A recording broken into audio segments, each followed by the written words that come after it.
Students कैसे हैं आप सर। लास्ट वीडियो में हमने आईटीआर के कुछ फॉर्म्स के बारे में डिस्कशन किया था। हालांकि वो वीडियो में हमने सब कुछ कंप्लीट कर लिया था, पर आपके लर्निंग को थोड़ा इजी बनाने के लिए मैंने लिस्ट को इस तरीके से मॉडिफाई किया है ताकि आप इसको अच्छे से समझ पाएँ। जैसे हेडिंग में आप देख सकते हो आईटीआर फॉर्म्स हैं। ये मैंने 7 से स्टार्टिंग की है। रीज़न ये है कि जिन आईटीआर फॉर्म्स को बहुत कम लोग फिल करते हैं या रिक्वायरमेंट कम लोगों की होती है, उसको मैंने सबसे पहले लिया है ताकि आपको थोड़ा सा इजी हो जाए लर्न करना।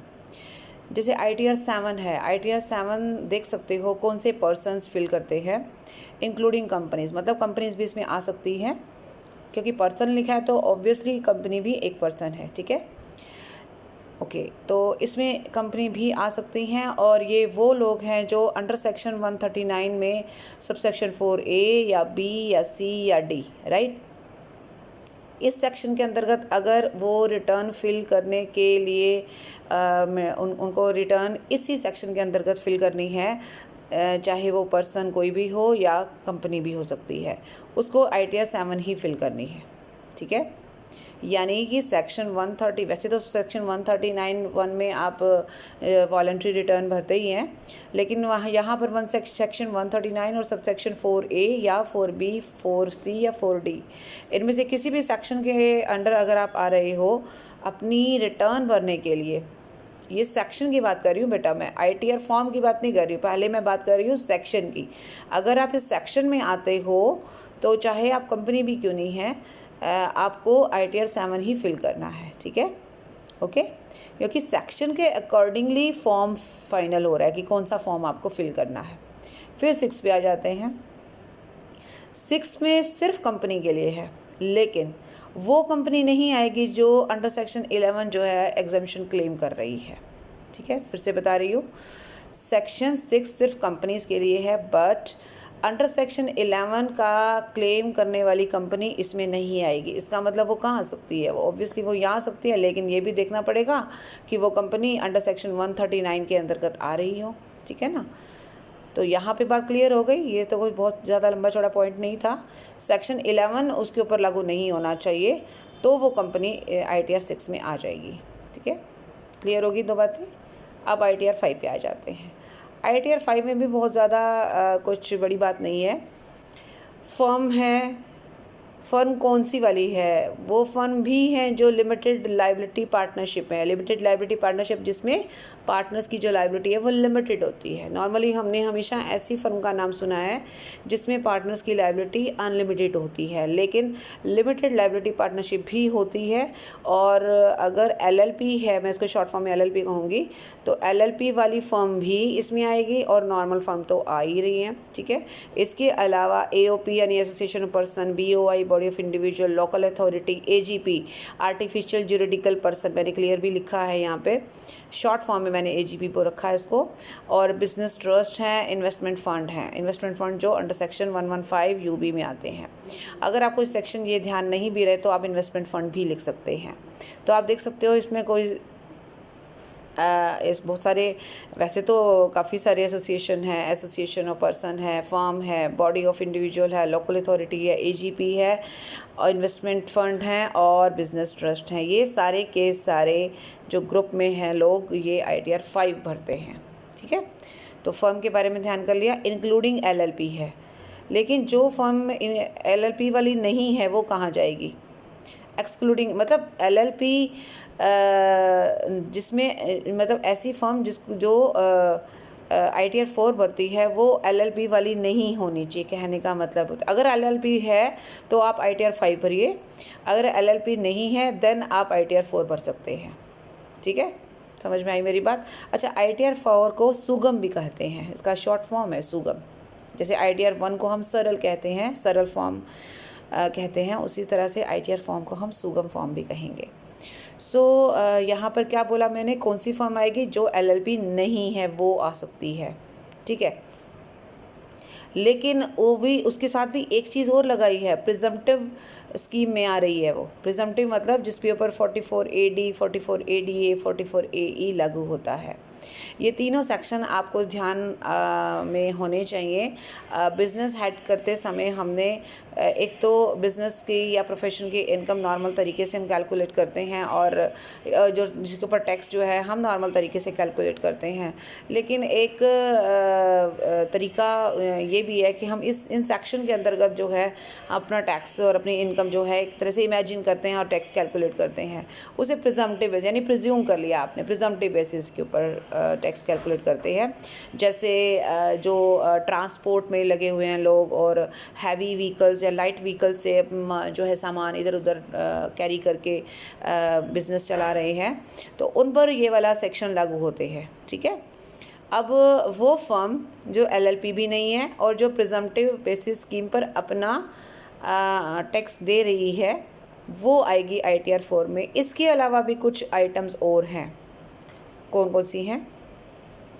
Family pension. फैमिली पेंशन वो पेंशन होती है जो फैमिली को मिलती है। जैसे पर्सन की डेथ हो जाए तो उसकी फैमिली को जो पेंशन मिलेगी वो फैमिली पेंशन होगी। ठीक है। और ये अदर सोर्सेज पे टैक्सेबल होगी, ये कभी भी सैलरी हेड में नहीं जाती है। ठीक है। तो फैमिली पेंशन ऑर्डिनरी रेजिडेंट के लिए। एक चीज़ मैं और आपको याद करने के हिसाब से टिप देना चाहूँगी, ITR 4 में आप हमेशा वही इनकम देखोगे जो या तो कुछ एक्सक्लूड कर रही है या फिर OR के लिए है। OR मतलब ऑर्डिनरी रेजिडेंट के लिए है। आप चेक करो, फर्म के साथ एक्सक्लूडिंग लिखा हुआ है, फैमिली पेंशन में ऑर्डिनरी रेजिडेंट है। अगली आइटम जो आ रही है इनकम ऑफ अदर सोर्सेज, इसमें भी एक्सक्लूडिंग है। कौन सी एक्सक्लूडिंग है? स्पेशल रेट इनकम, जो जैसे लॉटरी के ऊपर स्पेशल रेट लागू होता है 30% का, तो उनको हटाकर जो अदर सोर्सेज की इनकम आएगी ना, वो ITR फॉर्म में आएगी। इसी तरह से income of BOP, BNP, business and profession. ठीक है। तो बिज़नेस एंड प्रोफेशन की वो इनकम, लेकिन प्रिजम्पटिव बेसिस। देखो प्रिजम्पटिव बेसिस यहाँ पे आ रहा है, इधर भी और इधर भी। तो एक ये भी निशानी होगी ITR 4 की कि प्रिजम्पटिव बेसिस वाली इनकम भी यहाँ आती है ITR 4 में, ऑर्डिनरी भी और प्रिजम्पटिव बेसिस में भी, और कुछ एक्सक्लूड करना हो वो भी। ठीक है। ये टिप्स हैं आपको याद करने के लिए। तो पहला मैंने बोला फर्म एक्सक्लूडिंग LLP और प्रिजम्पटिव बेसिस पे, फैमिली पेंशन ऑर्डिनरी रेजिडेंट के लिए, अदर सोर्सेज की इनकम जो एक्सक्लूडिंग स्पेशल इनकम्स हैं, और BNP की इनकम जो ऑर्डिनरी रेजिडेंट के लिए और प्रिजम्पटिव के लिए। ध्यान रखना, प्रिजम्पटिव के लिए है, नॉर्मल बिजनेस इनकम यहाँ नहीं आएगी। और उसके अलावा अगर एक हाउस प्रॉपर्टी का आपका इनकम या लॉस आया है एक्सक्लूडिंग, यहाँ पे फिर से आ गया एक्सक्लूडिंग, लेकिन ब्रॉड फॉरवर्ड लॉस नहीं है, ठीक है, तो आप ITR 4 भरेंगे। और सैलरी और आ जाएगा। तो आप देखो जितने पॉइंट्स मैंने यहाँ पर लिखे हैं सब में या तो एक्सक्लूडिंग है या प्रिजम्पटिव है या OR है। तो ये आपको लर्न करने के लिए एक बढ़िया टिप मिल गया है। इसको ध्यान रखोगे तो आपको बहुत अच्छे से ITR 4 तो कम से कम लर्न हो ही जाएगी। ठीक है। क्लियर हो गई ये बात? फिर से बता देती हूँ। Firm excluding LLP, presumptive basis, family pension, ordinary resident, other sources की इनकम एक्सक्लूडिंग स्पेशल रेट्स। और अच्छा, मैंने ये इसको डिसेंडिंग ऑर्डर में डाला है, जैसे पहले अदर सोर्सेज की उठा ली है, फिर BAP की उठा ली है, फिर हाउस प्रॉपर्टी की उठा ली है, फिर सैलरी की उठा ली। आप चाहो तो सैलरी से स्टार्ट कर दो, उसे कोई फ़र्क नहीं पड़ता है। ये तो सिर्फ आपको एक तरीके से मतलब एक सिस्टम है कि अगर मान लीजिए आप BNP को ऊपर लेके और हाउस प्रॉपर्टी को नीचे ले जाते तो आपको थोड़ा लर्न करना ना इजी नहीं रहेगा। इजी तभी रहेगा जब आप इन चीज़ों को सिस्टमेटिक ढंग से लिख कर फिर लर्न करेंगे। अदरवाइज़ लर्न तो आप इसको कैसे भी कर सकते हो, लेकिन एक तरीके से करोगे तो आपको ज़्यादा अच्छे से समझ में भी आएगा। तो फर्म को मैंने इसलिए ऊपर ले लिया क्योंकि ऊपर जो कि फर्म से मिलता जुलता था ना, तो दोनों की क्लैरिटी होनी ज़रूरी थी। जैसे मैंने ITR 5 में सबसे पहले फॉर्म लिखा, तो ITR 4 में भी फॉर्म मैंने जानबूझकर लिखा ताकि आपको एकदम माइंड में स्ट्राइक आ जाए कि हाँ ऊपर इंक्लूडिंग था और नीचे एक्सक्लूडिंग है। ठीक हो गया? ये चीज़ें सारी क्लियर हो गई हमारी। ITR 4 क्लियर हो गई, ITR 5 हो गई, 6 हो गई और 7 हो गई। अब चलते हैं आगे ITR 1 की तरफ। अब आप सोचेंगे 2 और 3 मैंने स्किप क्यों किया? वो मैंने इस पर्पज़ से स्किप किया है, वो मैं थोड़ी देर में आपको बताऊँगी। ITR 1 क्योंकि थोड़ी आइटम है इसलिए मैं छोटी छोटी आइटम वालों को पहले ही उठा रही हूँ। ITR 2 और 3 में बहुत ज़्यादा आइटम है इसलिए मैंने उसको सबसे लास्ट में उठाया है। ठीक है। ITR 1 को सरल फॉर्म भी कहा जाता है।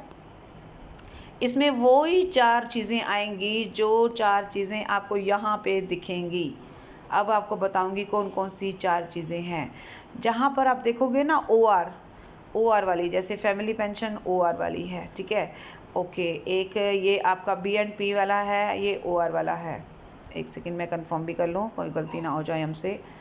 नहीं, हाँ वो नहीं है भाई। एक तो income of other sources excluding वाला है, ठीक है, और OR वाले 2 आइटम हैं और एक्सक्लूडिंग वाली 2 आइटम हैं। चेक कर लेते हैं कौन कौन सी।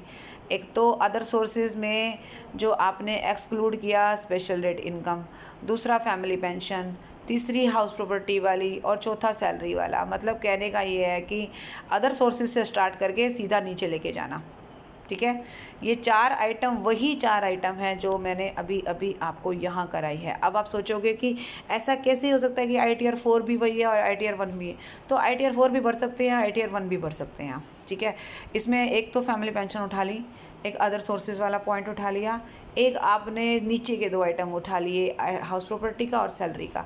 एक business and profession presumptive basis वाला कोई नहीं उठाना आपने, ना तो फर्म वाला उठाना है ना इनकम वाला उठाना है, ये ध्यान में रखना, ठीक है। तो याद रह जाएगा आपके पास यहाँ पर 1 2 3 4 5 6 आइटम हैं।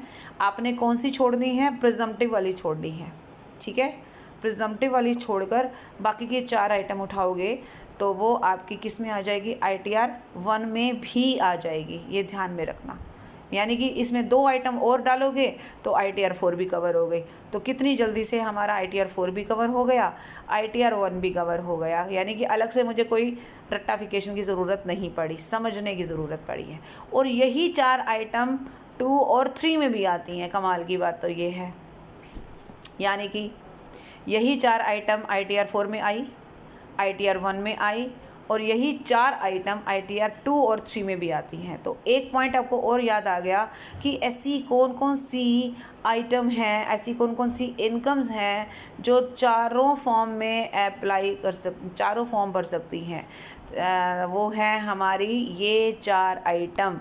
प्रिजम्पटिव बेसिस वाली ना हो, बस ध्यान रखना। ऑर्डिनरी रेजिडेंट वाली हैं और एक्सक्लूडिंग वाली हैं।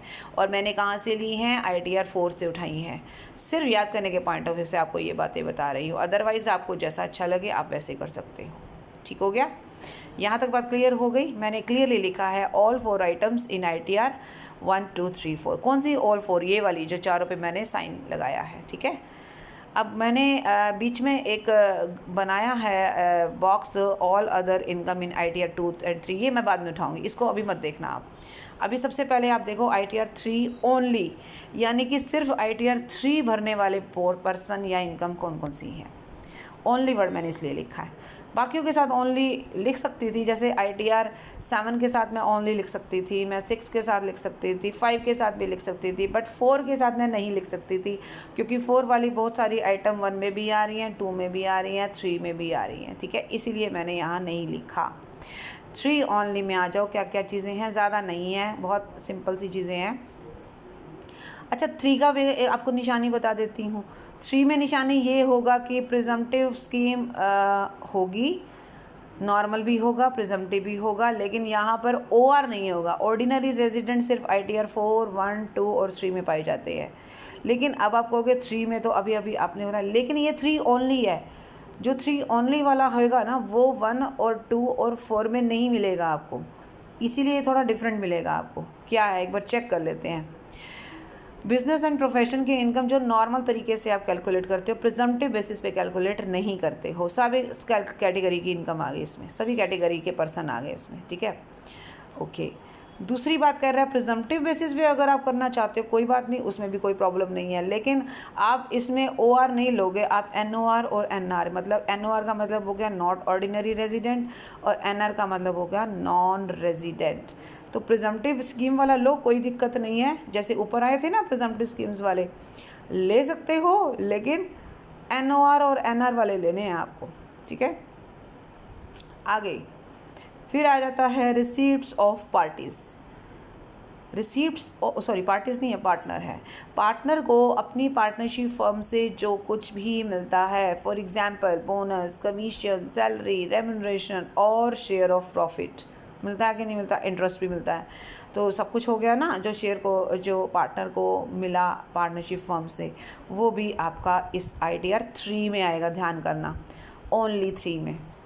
And the last one is वो पर्सन जो अंडर सेक्शन 10AA में एग्जाम्शन ले रहे हैं। अब 10AA लागू होता है हमारा स्पेशल इकोनॉमिक जोन पे, मैंने लिखा है यहाँ पे ताकि आप समझ पाओ।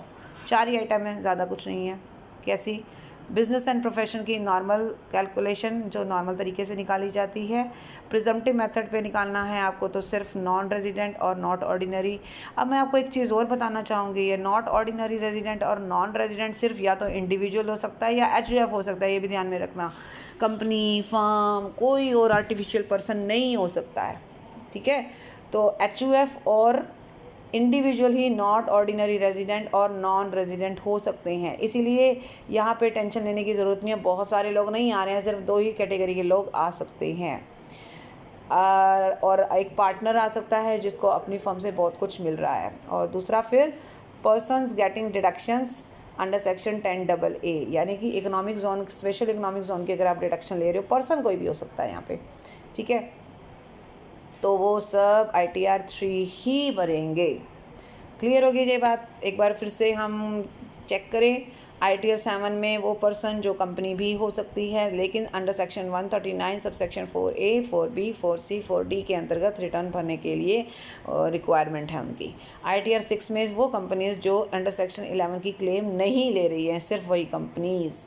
ITR 5 में फर्म भी आएगी इंक्लूडिंग LLP, लेकिन एक्सक्लूडिंग LLP हमारी ITR 4 में चली जाएगी, ठीक है। तो इंक्लूडिंग में आ गया, उसमें वो भी आ गया AOP, BOI, local authority, artificial juridical person, trust और इन्वेस्टमेंट फ़ंड। बहुत आसान है, इसको ध्यान में रखना, कोई ऐसी मुश्किल बात नहीं है। ITR 4 सुगम में आता है और एक्सक्लूडिंग LLP वाला आ गया, प्रिजम्पटिव बेसिस वाला आ गया, ध्यान में रखना, प्रिजम्पटिव बेसिस वाली फर्म एक्सक्लूडिंग LLP, ठीक है। और फैमिली पेंशन, ठीक है। फैमिली पेंशन में वही वाली बात है, फैमिली पेंशन ऑर्डिनरी वाली। अदर सोर्सेज में भी आप एक्सक्लूडिंग ऑर्डिनरी और प्रिजम्पटिव, ये सब चीज़ें आपको चेक करनी है। 6 आइटम है, 6 आइटम में 2 आइटम प्रिजम्पटिव वाली हैं, ठीक है। 2 आइटम में आप देखोगे एक्सक्लूडिंग वाला है और 2 आइटम में आपको ऑर्डिनरी दिखेंगे। 2 नहीं बल्कि 3 में दिखेंगे आइटम ऑर्डिनरी। जैसे बिजनेस एंड प्रोफेशन में प्रिजम्पटिव भी है, ऑर्डिनरी भी है। सैलरी और पेंशन में ऑर्डिनरी है और हाउस प्रॉपर्टी वाले में एक्सक्लूडिंग ब्रॉड फॉरवर्ड लॉसेज है। ये सारी चीज़ें हमारी आ रही है ITR 4 में।